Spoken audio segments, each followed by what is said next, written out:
اهلا بيكم في سلسلة اساسيات الطبخ. حلقة النهاردة عن طريقة فتح السمك سنجاري، وهنزل لكم فيديو عمل السمك السنجاري على طريقتي على صفحاتي على يوتيوب وتيك توك وفيسبوك باسم شيف يحيى نبيل.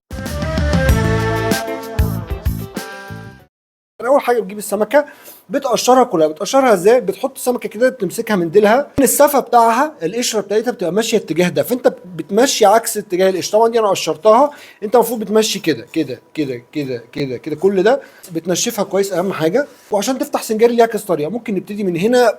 انا هقول لك على اسهل طريقه تقدر تعملها في البيت وتطلع معاك كويسه. انت الراس اهي، تمام؟ انت بتيجي عند اخر حته في العظمه بتاعت الراس اهي، تمام؟ وهنا العمود الفقري اهو، السلسله اهي ماشيه كده. فانت بتروح جاي من اخر الراس اهي، دي هنا العظمه، بعديها مفيش خلاص، ايه، العظمه خلصت اهي، انتهت. تروح جاي مدخل طرف السكينه كده بس من فوق السلسله، تمام؟ عشان انا عايزك ايه، بالسكينه كده تقابل السلسله اهي. انا قابلتها تحت، اول ما اقابلها تحت بتحول السكينه للاتجاه ده، وبتمشي مع السلسله بالظبط فوق السلسله اهو.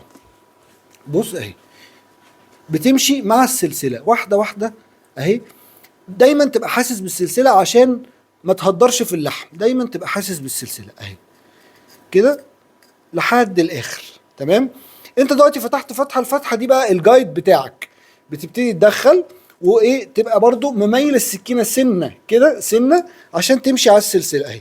بص، طول ما انت سامع صوت العظم انت كده ماشي سليم. بص، سامع صوت العظم اهي، بسيطه جدا ما فيهاش اي حاجه. بص اهي، وصلنا للسلسله. اول ما توصل للسلسله هيجي بقى حته الراس، ما فيهاش اي صعوبه. بتمشي كده لحد ما بتخبط في العظمه اللي احنا الريفرنس اللي احنا ابتدينا عندها. بتروح جاي حاطط السكينه كده اهو بالطول، وماسك بايديك بصباعينك الاتنين دول السمكه كده اهي، وداخل جوه، وايدك الاتنين ماسكين السمكه كويس عشان تملكها عشان ما تتعورش. وتروح جاي نازل كسرها كده. انت خلاص مجرد انت كسرتها خلاص كده، هيبقى في حته هنا قبل الراس، هتروح جاي عاملها كده، يبقى هي ايه، اتفتحت معاك. طالما اتفتحت معاك الباقي كله خلاص بان لك اهو. هتمشي بقى معاه ببساطه، بس خلي بالك ما تقطعش ايه لحد تحت عشان ما تتفتحش معاك. انت دلوقتي خلاص تمام، فتحتها كده. هنا عشان تبقى واضحه ليك، بيبقى فيه تجمع كده، لازم بسن السكينه تروح عامله كده عشان لما تغسل التجمع ده كده اهو، عشان لما تيجي تغسلها بالميه ما يبقاش فيها اي حاجه متجلطه، يبقى عندك ايه كده تمام. بتشيل بقى كل ده طبعا وبتنضفها، واوريكم منظر عامل ازاي كده. واديك غسلتها ونشفتها، تبتدي بقى تعمل بيها السنجاري بالوصفه اللي انت عايزها. في حاجه كمان، لو انت بقى في ناس السلسله دي بتحب تشيلها عشان خاطر يعني تبقى السمكه من الناحيتين لحم، بسيطه جدا. هتيجي عند الديل من الاخر، برضه هقول لك طريقه بسيطه تعملها في البيت، مش طريقه صعبه. هتيجي عند الديل من الاخر وتقصه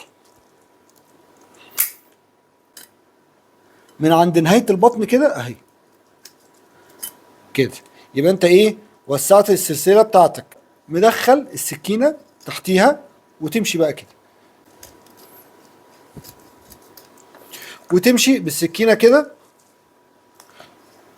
بمحاذاه ايه السلسله. واخر حته دي تقوم ايه جاي